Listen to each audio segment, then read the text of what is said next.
when you have a young quarterback on your roster who's going to eventually take over the reins of your franchise. And you knew I'd eventually bring this conversation to my guy, the, if you will, other JJ that you have, and JJ McCarthy. I noticed he wasn't taking any first team snaps. What are you executing for your plan with him right now? Yeah, he's had a great spring. He's off to a really good start, transitioning into a new offense, bunch of new teammates, new players. He gets a ton of work throughout, routes on air and even in 7-on-7, where we were going full speed on all that stuff with some of the first group throughout the spring. So JJ's gotten a good acclimation to what our offense is really all about. He's starting to show some ownership of it and growing every single day. It'll be a big week for him this week, getting a few more reps before we set him off into the summer, before arriving back here for a big training camp for our whole team, and certainly for JJ as he continues his development. But Rich, I can just tell you, everything so far we had hoped to get out of JJ from the spring, confirming a lot of the things we thought about him throughout the pre-draft process. He's done all those things and then some.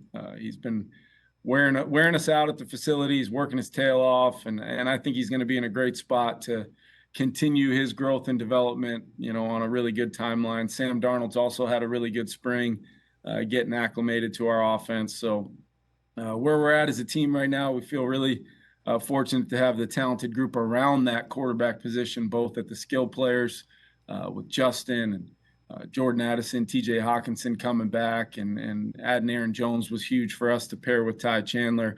And then I think our offensive line has really been solidified.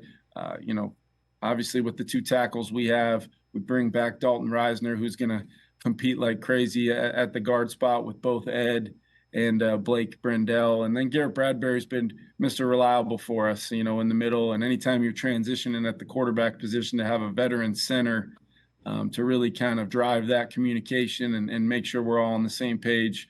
It's a good setup. I know I wish I could have stepped in and got to play with the other 10 guys that our quarterbacks get to, and I think they feel the same way. Come on, I mean, wasn't Brady there when you got there, Kevin? Yeah, let's not get into details, Rich. That's not important today. That's what we call, I guess, a roadblock to getting time with the ones, right? That would be, let's just say, my first spring, Rich. I didn't get very many reps with the ones in New England. Well, and again, that's not an indication whether you like somebody or you're disappointed in somebody. I mean, there is a plan that you have to put into place. And in terms of that, like what does one do when one gets somebody like JJ McCarthy at his age, but with a ton of experience, and somebody used to winning and used to owning a team, right? Like how does one go about getting that person's feet wet, comfortable enough for you to even consider having him as a starter in his first year? Yeah, Rich, I think first and foremost, our jobs is to make sure we create the best possible learning environment every single day for JJ. And that's how we teach. That's how we install the offense. That's how we coach the individual aspects of the quarterback position, whether it's the run game, the pass game, reading coverage, technique, fundamentals.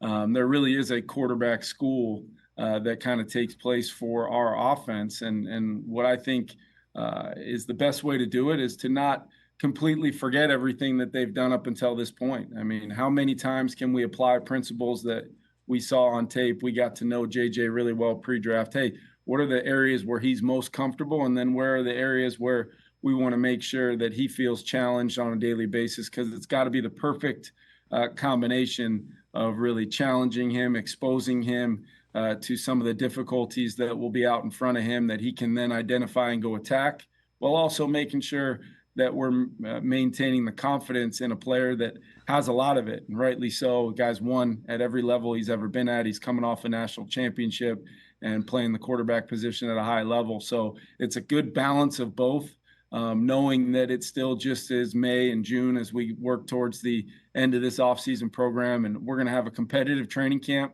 but we do have a plan for JJ, a long-term plan. We see him as our quarterback of the future. And when that ultimately starts with him taking game reps under center, will really be about his process of getting there and demonstrating that he's got total comfort in the system. So then the natural learning environment that is playing quarterback in the NFL, we're not going to be able to control every aspect as control freaks, as coaches as we are. Yes. And it's good to expose him to some things as he grows and develops, but we want to make sure it's the right time. And JJ's, feels 100% confident that he can not only go in and have success, but then also when adversity does hit, is he attacking it the right way from a foundation that hopefully we've built up over a good amount of time, that he can feel confident to go and attack this thing for 17 plus. Catch the Rich Eisen Show every single day on the Roku channel, 12 to 3 Eastern, for free.